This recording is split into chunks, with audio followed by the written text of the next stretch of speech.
Hello, and welcome to episode 2 of Root Causes, a Not My Generation podcast.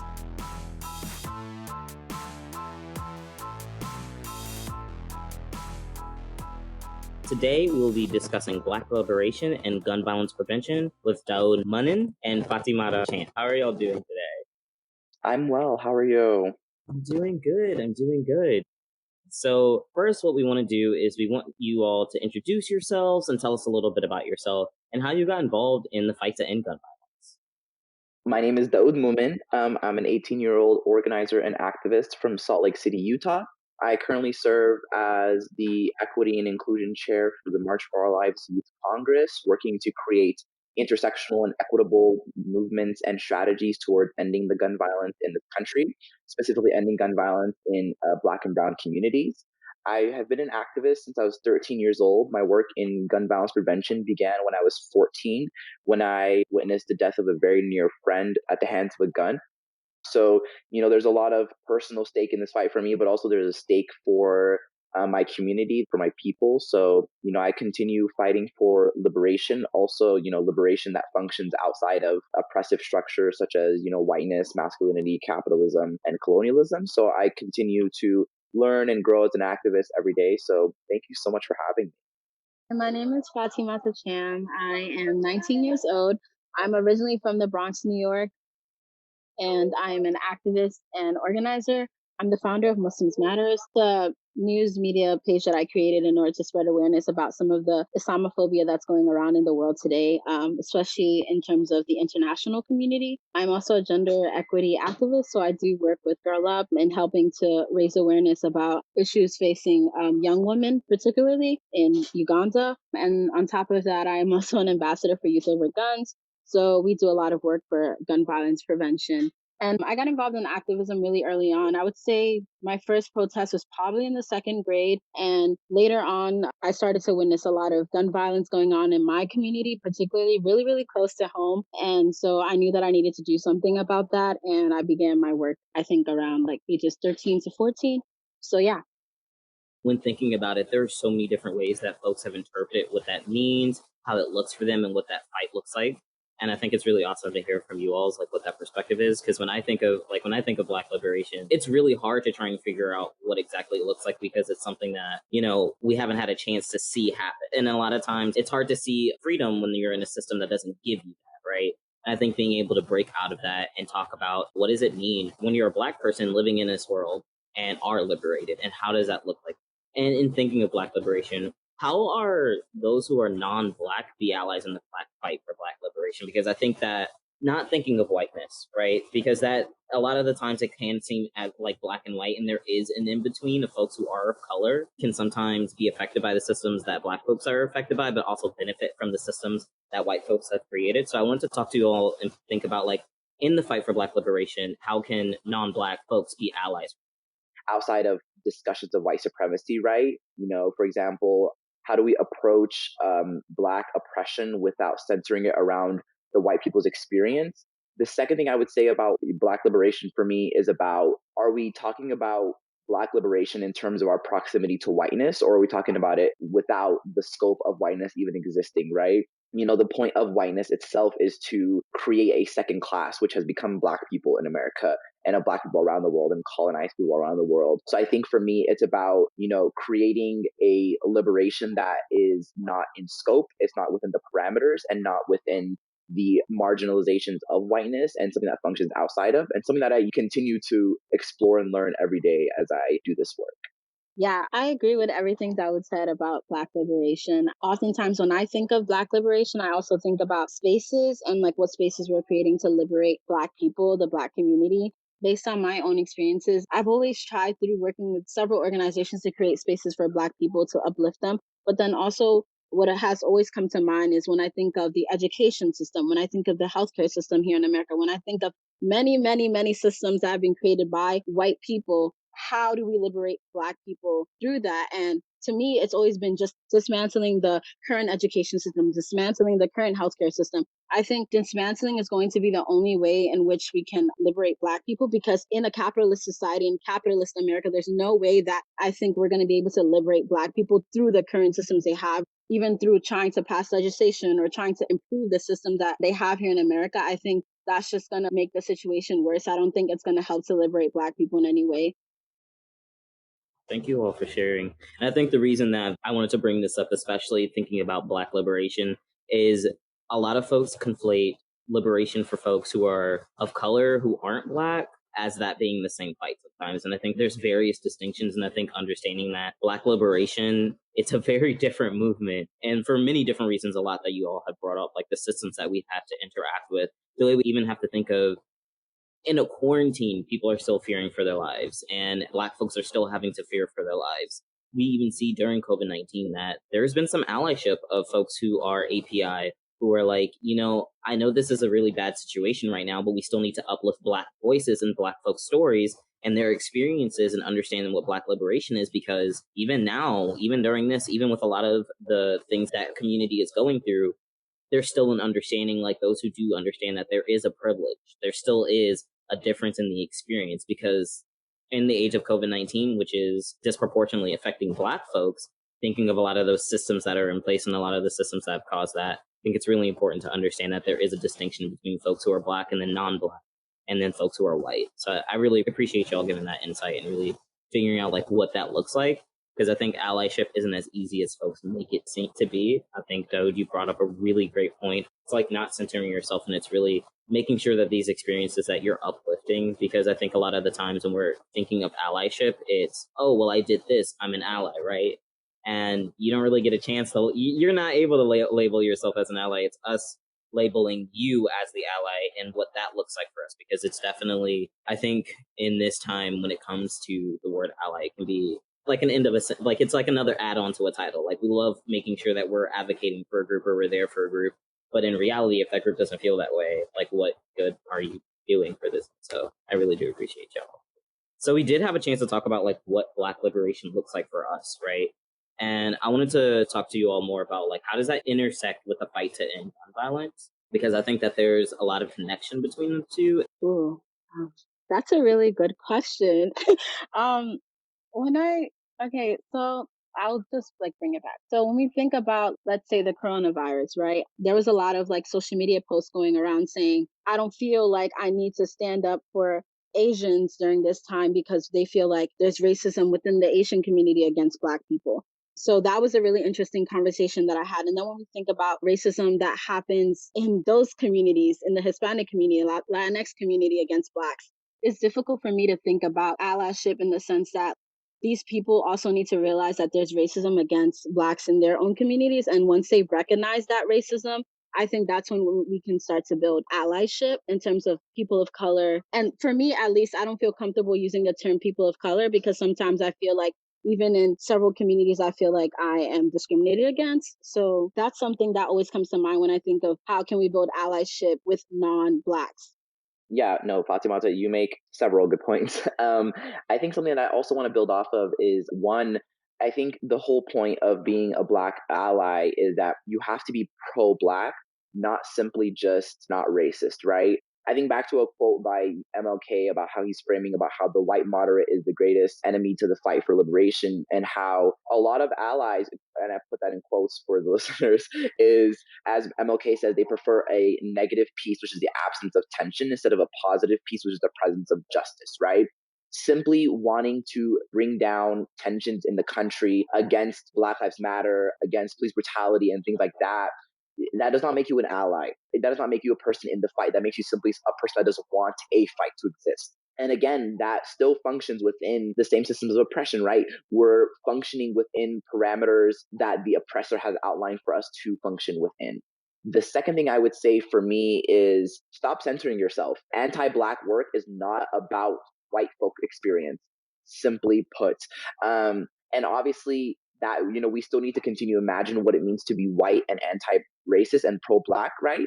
But I think there's so many good conversations happening about how, for example, with the tragic death of Ahmaud Arbery, right?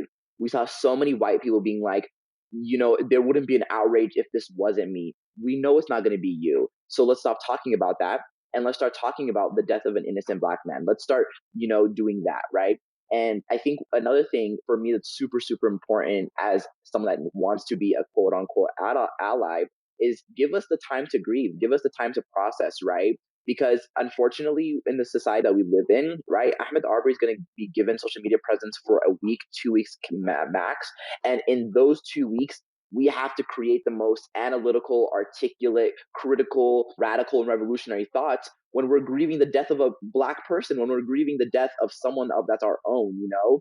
And we're put in those positions because, again, white frameworks continue forcing us to put our grieving aside and center whiteness around the topic of liberation and continue that. So I would say those two things. One, to continue knowing that a negative piece is not allyship. You're simply someone that's uncomfortable with the idea of fighting. And second, simply framing your experiences and centering non-Black experiences in a fight of pro-Blackness, you're just a distraction to the work. So that's what I would say. So why do you all believe that in the work to end gun violence, it's really important to acknowledge the different ways gun violence looks? I think that on a national level, the reasons as to why the conversation sparked have continued to be the same reasons why the conversation is still happening, even though among Black communities, there have been numerous conversations for a very long time around what gun violence looks like and why it needs to be ended or how it impacts Black folks. So I wanted to know, like, why do you all think that there needs to be not just an acknowledgement, but an active inclusion of these different ways that gun violence can look like? Obviously, I continue to explore and analyze new ways in which Black liberation and gun violence prevention work side by side. But I think for me, obviously, one of the biggest oppressions in terms of Black liberation and gun violence prevention activism is police brutality, right? And how we need to label that as a symptom of gun violence, right? Gun violence simply is not, death caused by a gun. It's about the systems that operate and create those oppressions, that create that violence. When we think of patriarchy, when we think of capitalism, when we think of colonialism, when we think of whiteness, how do those systems create a new set of oppression for Black people? But I also think something else in the gun violence prevention movement that's not talked about often is, what does it really mean to be Black in this fight? A lot of people assume that intersectionality is simply a laundry list of identities that we are oppressed or privileged to have, right? And that's not true, right?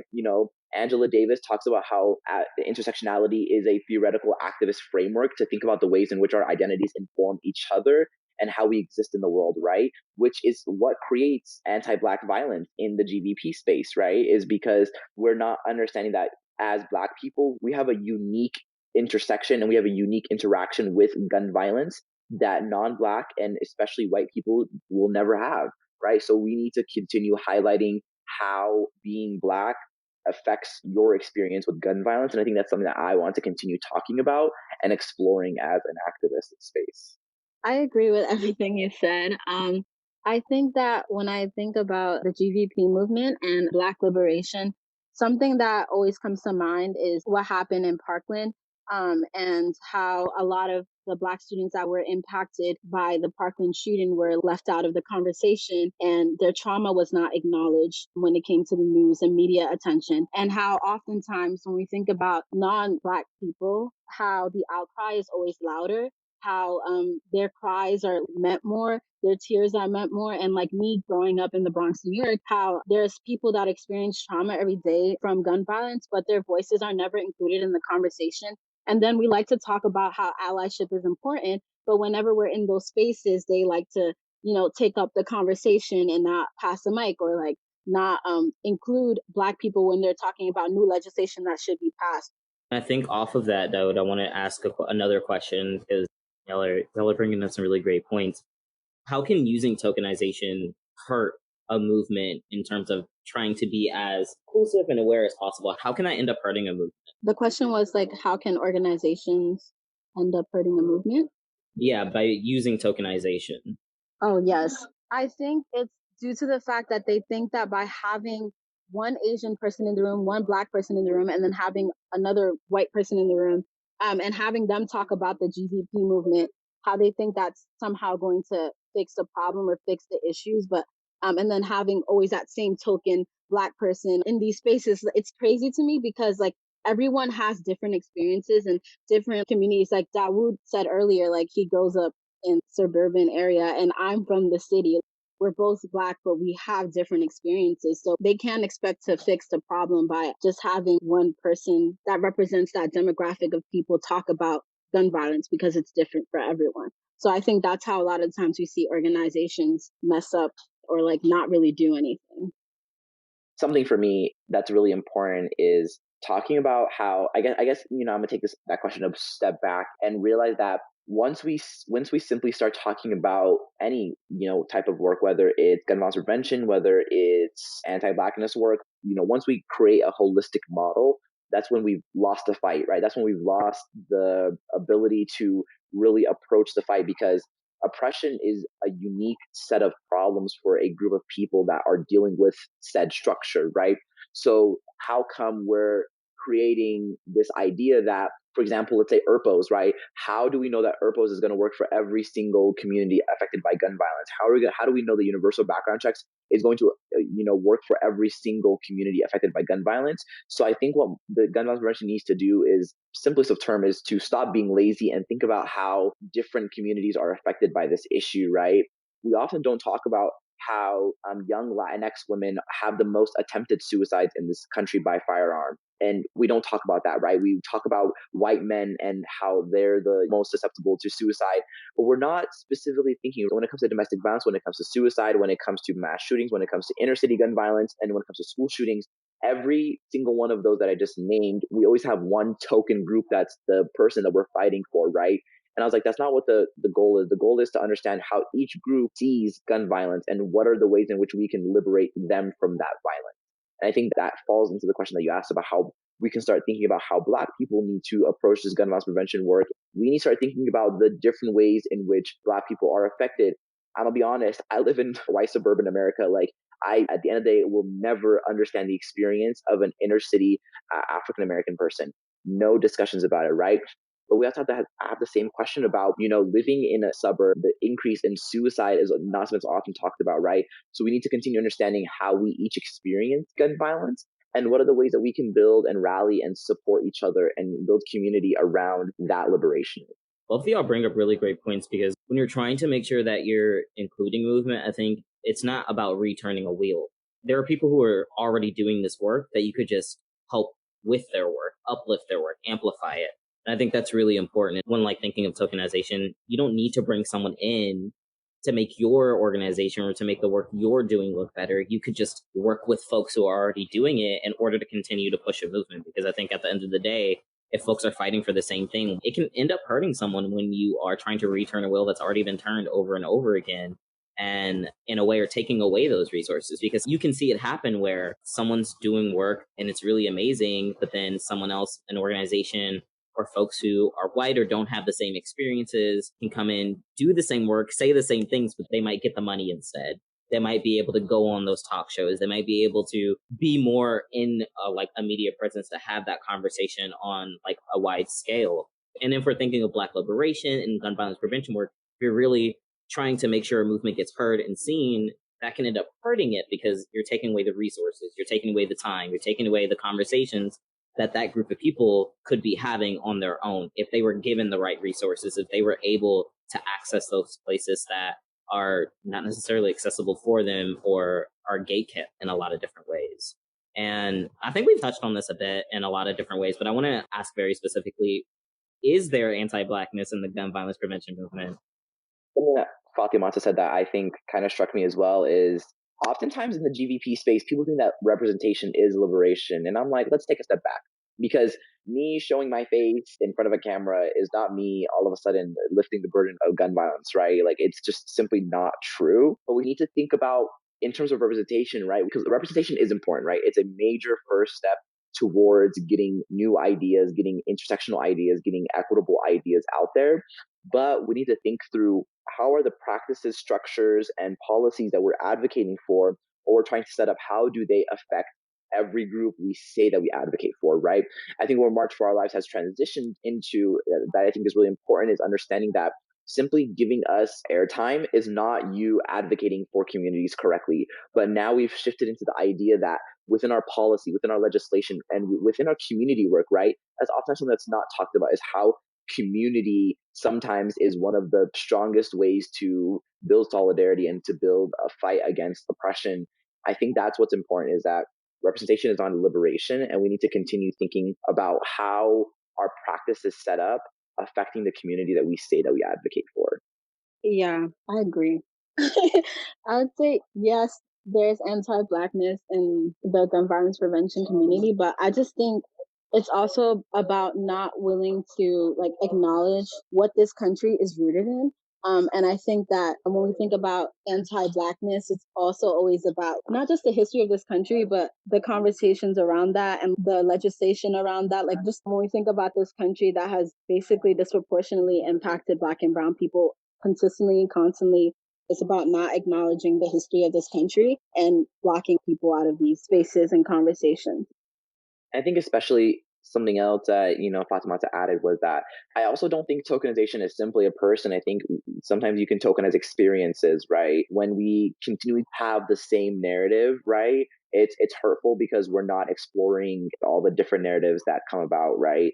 And also we're not organizing around different experiences. We keep organizing around the same experiences. I think something that's really important, especially, is to build partnerships, build coalition, build movements, right? March for Our Lives is working with CJF Action Fund to, they specifically focus on Black gun violence, right? Because March for Our Lives needs to uplift and needs to amplify, right? Because also at the end of the day, there's many people doing this work. So we need to continue uplifting, we need to continue supporting, and we need to continue finding ways that we can build collective eyes in the fight, right? Because something that's really important, and I hate to get all theoretical here, but theorist Paulo Freire talks about how liberation is not about doing work for the oppressed, it's about doing work with the oppressed, right? And it's not simply bestowing upon them liberation, here you go, but like it's about how do we join their fight, how do we join their movement, how do we build their voices, how do we amplify their advocacy, right? How do microaggressions affect the way Black folks can show up in the movement? We have to acknowledge that you're not saying slurs, you don't have a Confederate flag. Just because you aren't doing those things doesn't mean that you aren't perpetuating these stereotypes or this system that Black folks have to interact on a daily basis.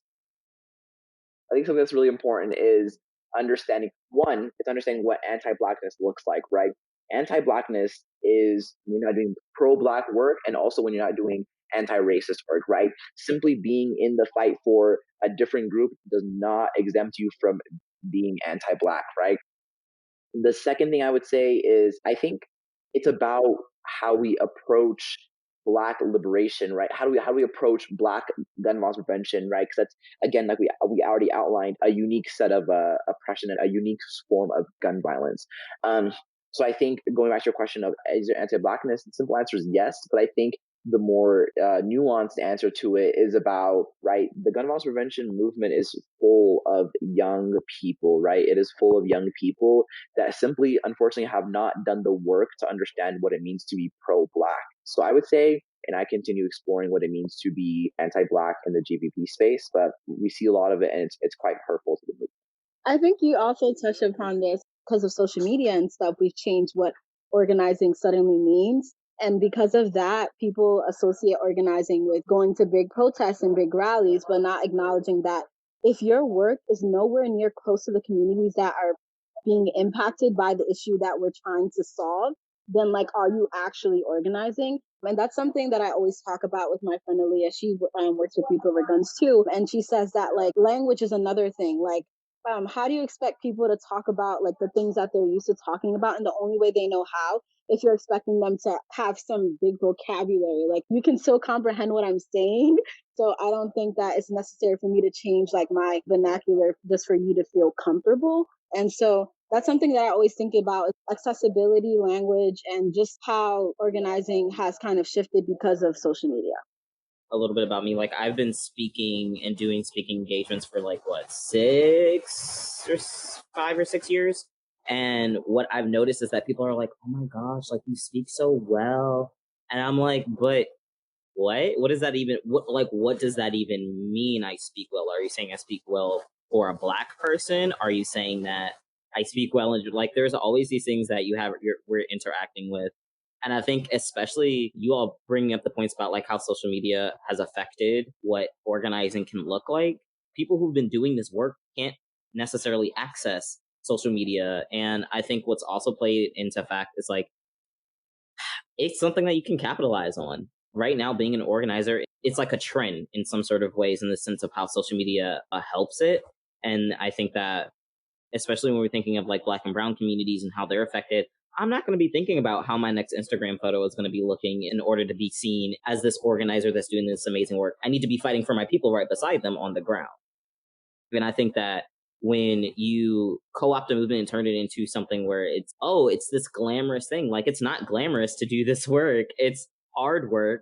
It's time consuming. It's a lot of labor emotionally, physically, mentally, and it's not fun. I think that it's like really important when you're thinking about a movement, whether it's gun violence prevention or Black liberation or any system that I can think of, when you are taking away from the work that's already being done, it's not creating a movement. It's not pushing a movement forward. It's kind of keeping it still, because a lot of the folks who are able to be in the forefront, you have to look at when it comes to celebrities, when it comes to not even just celebrities, but people, young people who have like 1 million followers or have a bunch of these likes. Like, you don't have to necessarily do that. I know people in my everyday life, because a lot of the work that I've been doing has been in LGBTQ work before I really started to understand the intersections of different movements, is that specifically when it comes to young people who aren't necessarily able to come out or anything like that, who are doing that work, they're like, I'm not an activist because I'm not Jazz Jennings, or I'm not this person who can be completely out. And I think that's completely unfair thinking of like that specific movement.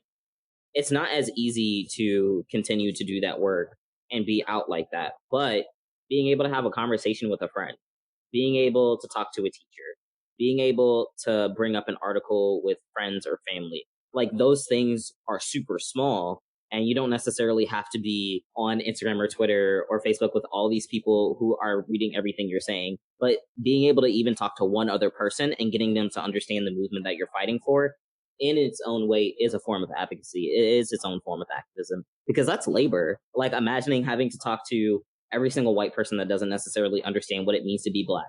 That's labor. That's activism, because you're having to, and you shouldn't have to do this, but like, you knowing that you want to continue to do this work, like using that as an example, like you wanting to continue to do work, you wanting to continue to push a movement forward, and you're thinking, you may not necessarily know what that looks like for you, but even trying in the ways that you can understand is its own way being an advocate. And I think that that's really important to talk about. Like, there's not a singular way to do it, right?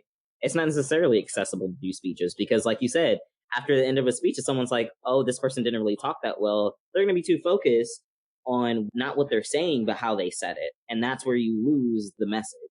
Because I think a lot of the times, especially when we're looking at different movements and how they look, whenever there's a Black person who's at that movement talking, the way that they're perceived and the words that they say is not perceived the same way as someone who's non-Black or someone who's white, because of how they're showing up in that space. Like, you mentioned something about professionalism, Daud, and I think that you see that a lot. Black and brown folks are not able to access jobs that can get them a three-piece suit. And so then when they're showing up and outfits and clothes and attire that makes them feel authentic and feels like they can show up, people are like, oh, but that's not professional. But why are you paying attention to my clothes and not the words that are coming out of my mouth?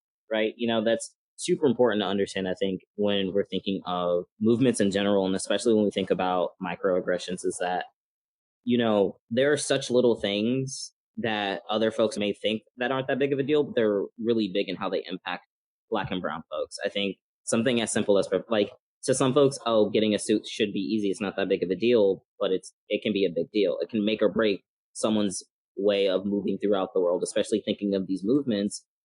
Like how you said, I can't afford to go to conferences all the time. That's expensive. Flights, the anxiety around that, security going into these places. Like, there's these things that you have to think about each and every time that you're moving through. So like, if I'm someone who lives in a small town in Georgia and there's a conference all the way in California, I have to not only think about getting the money to get there, but having the clothes so I feel like I can fit in, then also making sure that I can speak well enough and quote, speak well enough to be able to interact with these people and understanding the vernacular. Because I think if folks are able to access college, the way that they talk about movements and the way that they talk about their fight for liberation is a lot different than folks who don't necessarily have that access. And I think that's really important when we're thinking of this movement, making sure that we're making it as accessible for everyone, because if it's not accessible for everyone, it's not really a good movement.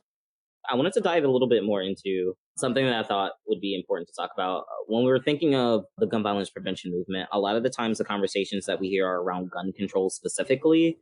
I want to know what have been the effects of specifically focusing on gun control on Black communities? How has that hurt them in terms of ending gun violence? When I think about it, I always think about like how gun control is a way for them to put a band-aid on the real issue at its core. And I also think about how it's easy for Republicans and Democrats to agree on something like gun control because it's not really like targeting the actual issue at hand. And then when we also think about police brutality, where do police fall in that sense of like gun violence? They use their guns. And as we've seen in the Ahmed Arbery case, Micah Brown, and all these other issues, having guns is much more than just controlling the selling of them, having people get background checks and things like that. I think it's just a way for our government to just put a band aid on another one of its problems. I think something that's important a lot of the times, right? We talked about gun control, right, instead of gun violence prevention, because gun control is simply, lowering and restricting the sale of guns. Like, and that still allows for violence to exist, right? And I don't know what the perception on this is, but is I'm 100% okay with Black people being armed with firearms as long as white supremacists are armed with firearms, because it is unacceptable that we go into communities of color and say, give up your firearms, right? But we're not going at the fact that there are people walking into state capitals and walking with AKs. And like, we have to think about how gun violence prevention is, what is important, right? We need to talk about the need for a gun simply is to either prevent violence or to create violence, right? So we need to understand what are those said violences that we need to think through, right? Because gun violence is simply a symptom of larger systems, right? When we think about the lynching of Ahmed Arbery, right, that was a symptom of anti-Blackness, right? That gun violence was a symptom of anti-Blackness, right? So we need to start thinking through how gun violence prevention is, the child to a parent oppression and a parent structure. That's kind of what helps me think about it, right? Is like, how are systems like patriarchy, whiteness, colonialism, capitalism, and racism, how are they perpetuated by gun violence, right? And that's when the conversation really gets going about how we can then create solvency mechanisms for these oppressions. And I say that's what's the step towards Black gun violence prevention. I definitely hear what you all are saying. I think gun control can be like a band-aid on what issues are really prevalent and what's like really important. And I think that when you think of gun control, it's usually how can white people keep their guns and not how everyone can access guns, right? Because when a white person with a gun walks around, it's completely different than when a Black person walks around with a gun. Guns aren't the issue, but it's who's holding the gun that is the issue, right? For a lot of folks who need guns, whether it's for protection or not, it could be different, right? But that's not necessarily what's important. How can we make sure that Black folks are getting the support in ways that they need to enable to live their best lives? Because when we think of how folks even talk about guns, right? And when we think about white people and guns, we think mass shootings, but no one's talking about guns. They're talking about mental health, right? But then when you think about guns in the Black community, they're like, oh, well, that's Black on Black crime. That's viewed as a very negative light. And I think, but no one's saying, well, why are they using guns? Right. But when it comes to white folks who are using guns, it's like, well, why are you using it? Why is this something that you feel like you need? Right. And I think that that's where when we're thinking of specifically gun control, it can hurt, because then, like Daud, you mentioned like earlier about like universal background checks, right? If everyone is able to get universal background checks, what's to say that a Black person who gets a gun the same way a white person does isn't going to face more violence than that white person who has the exact same gun, got it the exact same way, right? And I think that that can be really important to talk about. So I wanted to move into our next question and really think about how have Black communities been systematically pushed into positions where gun violence has become a prevalent issue? I think the real question is, where have they not? you know I think sometimes people say, and sometimes people say it's hyperbolic, but they say that being Black is a death sentence, right? And I want to unpack that a little bit, because is the day we were born, we're in these metaphorical chains of whiteness, we're in these metaphorical chains of capitalism. At the end of the day, there is not a single structure in America that's created for the benefit of Black people, that's created for the benefit of blackness, that's created for the benefit of our communities, right? And at the end of the day, right, it's often talked about of, let's take capitalism, right? For example, a lot of times we frame our black excellence around our accumulation of wealth, right? We say if Diddy and Jay-Z can be billionaires, then so can every black person in America. And that's the harmful understanding, is once we separate our experiences because of our proximity to power, right? Our proximity to wealth, our proximity to oppressive structures. I think black people oftentimes are pushed into spaces of oppression. And then what's interesting is black people then become leaders of those fights. And then those fights are co-opted by the same people that push them into those spaces, right? And I was like, what type of logic is that? Can y'all let us have something? You know? And that's just something that's so confusing to me, right? Is because, we talk about black queer women, right? Especially black trans women, right? How they are literally the leaders in so many movements, but are the last people to make it in our history books, to make it in our digital organizing, that make it in our words. We always talk about the Stonewall riot during Pride Month as like this really like cool thing, and we're like, no, like these were the people of color that were dying for the white gays to thrive, and unfortunately, these spaces oftentimes get co-opted every single time because of our words or actions. Gun violence prevention is not something that started with March for Our Lives, nor will it end with March for Our Lives, right?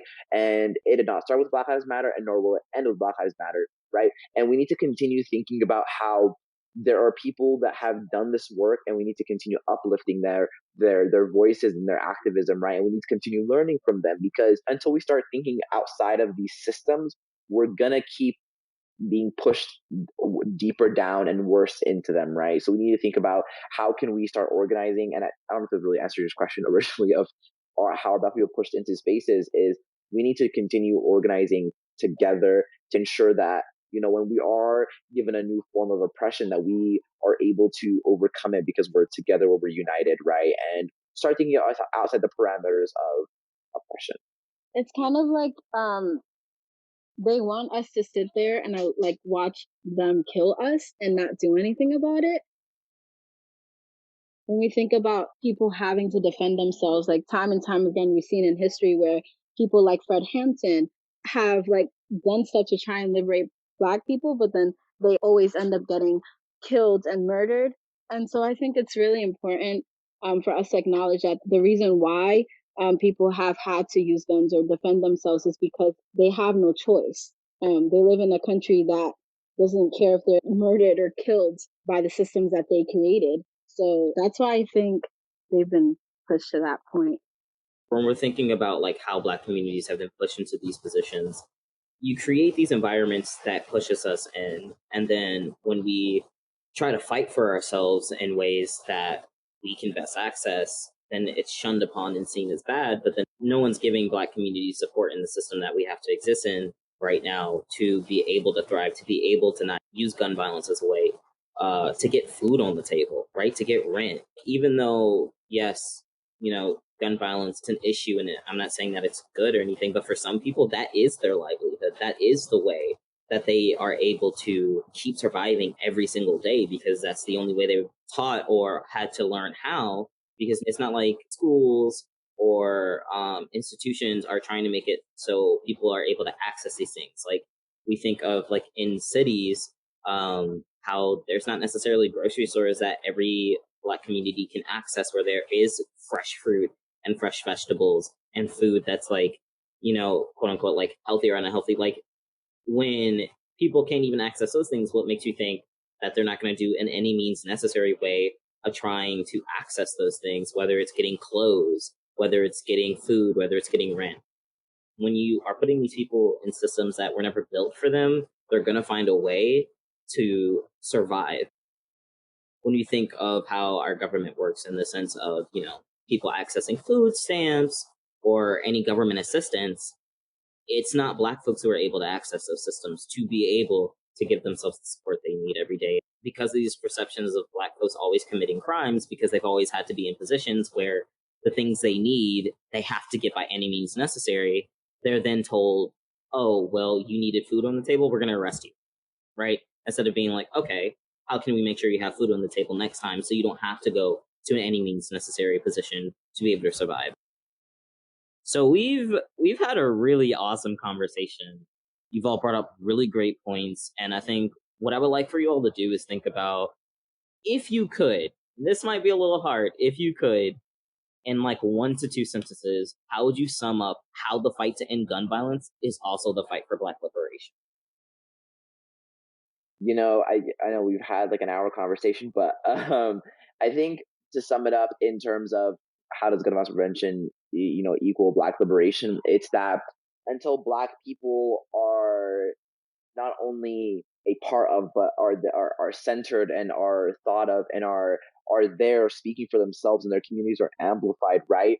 There is no true sense of liberation, right? And when we don't allow Black people to be at the forefront of their own violence, right, we're not creating spaces for them to be liberated. And the final thing I'm going to say is that we must continue, and we must continue thinking about how liberation is about two things. One, doing work with the oppressed, right? Not for. And second, how we need to imagine liberation outside of the parameters of the oppressions we experience, right? We need to stop settling for, crumbs of liberation when we need to think about structural and large changes, and not reform, but just renew and change and get rid of and dismantle and then recreate systems that are pro-Black in their essence, period. I think Black liberation means Black people no longer accepting the bare minimum from the systems that continue to oppress them. It means dismantling.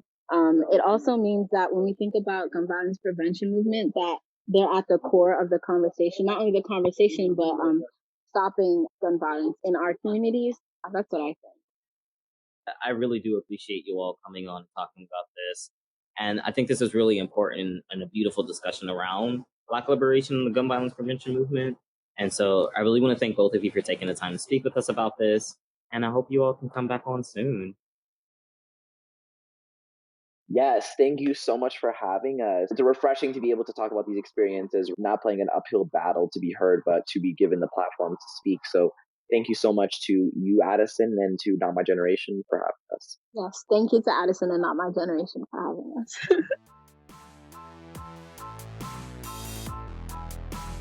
Thank you for listening to episode 2 of Root Causes, a Not My Generation podcast, where we discuss Black liberation and gun violence prevention with Daud and Fatimata. Please join us this upcoming Tuesday for an episode on women and the gun violence prevention movement. In solidarity, Addison Moore, Daud Mumin, Fatimata Cham.